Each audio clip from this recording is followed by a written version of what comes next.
Hello everybody, magandang araw. Ngayon ay tuturuan ko kayo kung paano gumawa ng account sa TikTok.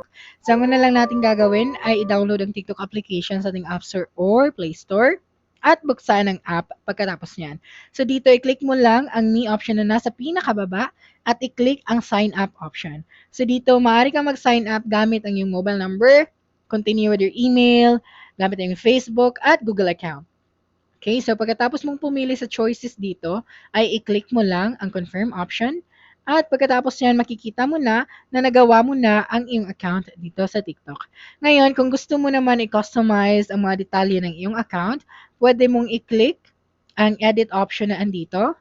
Okay, so katabi lang ito ng iyong profile picture at pwede mo nang i-change ang mga impormasyon na nandito. So pwede kang mag-upload ng bagong profile picture, palitan ng iyong pangalan, ang iyong username at iba pa. And that's it for this video. If you think this video helped you solve your concern, please subscribe, like this video, and leave your comment below. Bye.